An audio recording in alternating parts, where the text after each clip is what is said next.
Merci. La parole est à Monsieur Guillaume Chevrollier. Merci, Monsieur le Président. Ma question s'adresse au Premier ministre.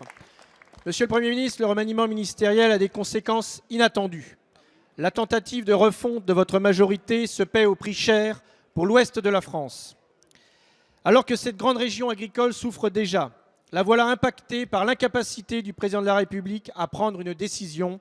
Je veux parler bien sûr de l'annonce du référendum sur Notre-Dame-des-Landes. Comment concilier un ex-Premier ministre devenu ministre des Affaires étrangères, grand défenseur de ce projet, avec des écologistes divisés sur quantité de sujets, sauf celui de Notre-Dame-des-Landes? La défausse trouvée par le Président de la République pose plus de problèmes qu'elle n'en résout. C'est un déni de démocratie. Ce référendum est malvenu alors que les urnes viennent à plusieurs reprises, et encore dernièrement aux élections régionales, de porter des équipes favorable à ce projet. Quelle est sa base juridique?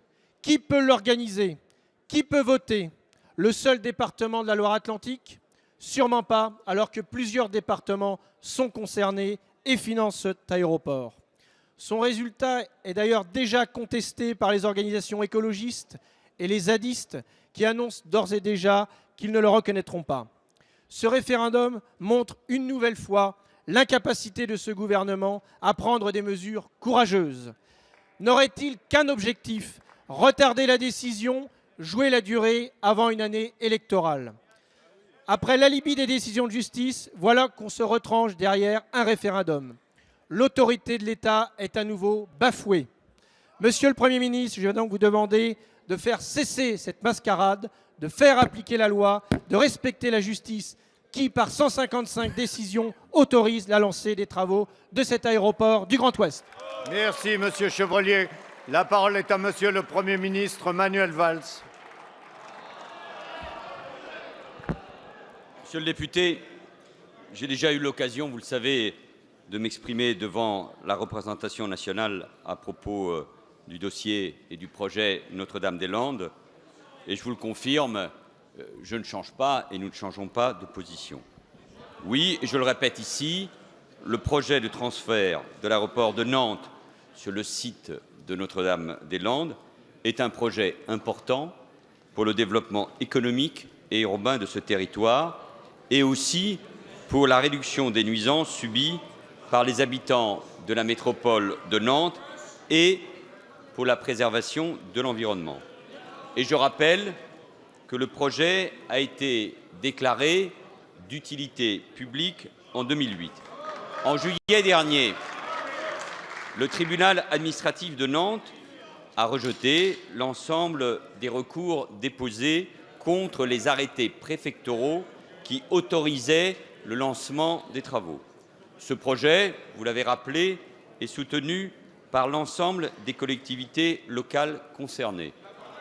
Et nous savons, vous et moi, comme les élus du territoire, qu'il faudra procéder au début des travaux au mois d'octobre prochain et aux évacuations qui s'imposent, parce que sinon, il n'y aura pas de projet. C'est ça la réalité, et donc personne ne veut ou ne peut perdre de temps sur ce dossier. Cependant, et je crois, s'il vous plaît, en toute lucidité réponse et en toute responsabilité, parce que je sais, parce que le ministre de l'Intérieur le sait aussi bien que moi, que l'évacuation de la ZAD, l'évacuation de ce territoire qui est occupé par un certain nombre de personnes qui, de toute façon, s'opposeront à toute initiative du gouvernement ou des élus et à tout acte démocratique.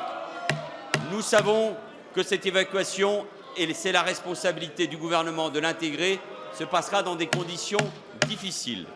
Et c'est pour cela qu'avec le Président de la République, nous avons considéré qu'il fallait donner une légitimité supplémentaire à ce dossier. Et chacun sera placé devant ses responsabilités. C'est pour cela qu'en effet, en nous donnant encore quelques semaines, un mois au plus, avec la ministre de l'écologie, les consultations nécessaires auront lieu à la fois sur la question qui sera posée, sur le périmètre de la consultation et sur les modalités, parce que personne ici n'ignore, ça a été rappelé depuis jeudi dernier, toute une série de problématiques juridiques. Mais cette consultation aura lieu et elle aura force de loi d'une certaine manière, au-delà de la loi et de l'avis des élus. Mesdames, Messieurs les députés, et c'est un commentaire plus personnel que j'apporte, dans la situation que nous connaissons, y compris là-bas sur ce territoire, et j'irai jusqu'au bout, parce que, pardon de vous le dire, ces interruptions, ces appels à la démission, ce comportement vont à l'encontre exactement de ce que les Français attendent de la représentation nationale ou de responsables politiques. Consulter les citoyens sur ce sujet-là avant l'été s'impose et donnera de la force nécessaire au projet. Merci, Monsieur le Premier ministre.